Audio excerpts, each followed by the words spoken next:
Alright, let's dive into something that's been buzzing in the political sphere lately: Trump's claim that Democrats must cheat to win elections.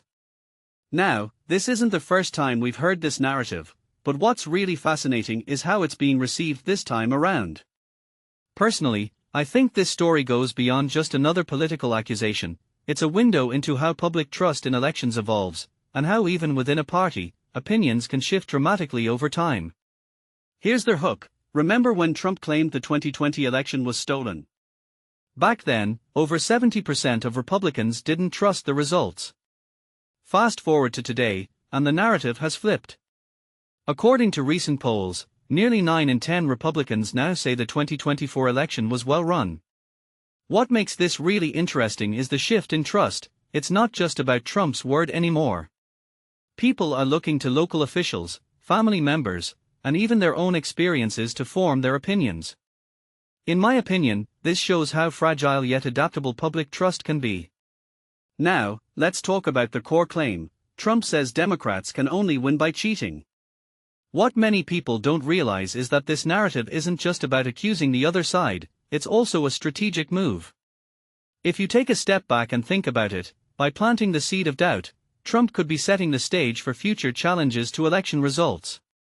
This raises a deeper question: is this about election integrity, or is it about controlling the narrative?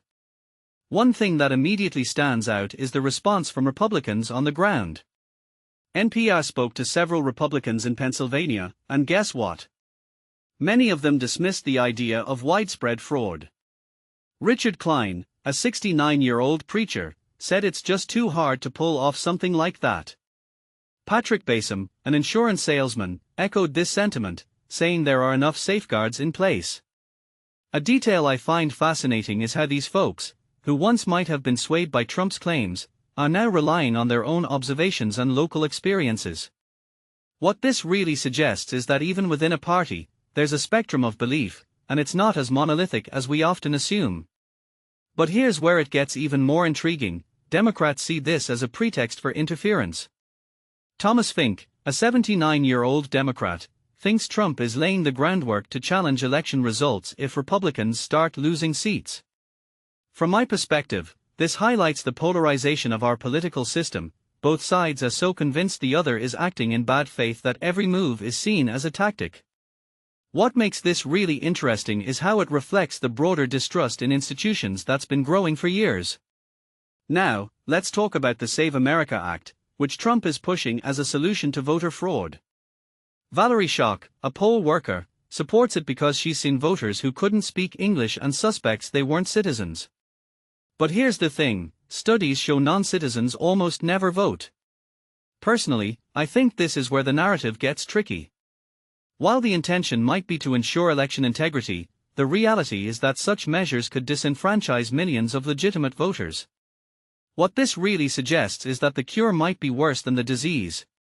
What's also worth noting is how younger Republicans, like Harrison Smetana, president of the Lehigh University College Republicans, are reacting. He says Trump's claims about 2020 just don't resonate with his group anymore. It's sort of just something he says, he told NPR. No one really cares. This, to me, is a sign of generational shift within the party.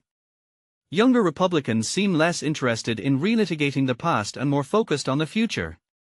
In my opinion, this could be a turning point for how the party approaches election integrity. So, where does this leave us? If you take a step back and think about it, the narrative around election fraud isn't just about who wins or loses, it's about the health of our democracy. Trust in the system is the foundation of everything, and when that trust is eroded, it affects everyone. Personally, I think the real story here isn't Trump's claims, but how people are responding to them. Are we moving toward a more informed, nuanced view of elections, or are we just digging deeper into our partisan trenches? Closing thought: what this really suggests is that the conversation about election integrity is far from over. It's not just about who's cheating or who's lying, it's about how we rebuild trust in a system that's been under attack for years. And that, my friends, is a question we all need to grapple with. What do you think? Let me know in the comments below.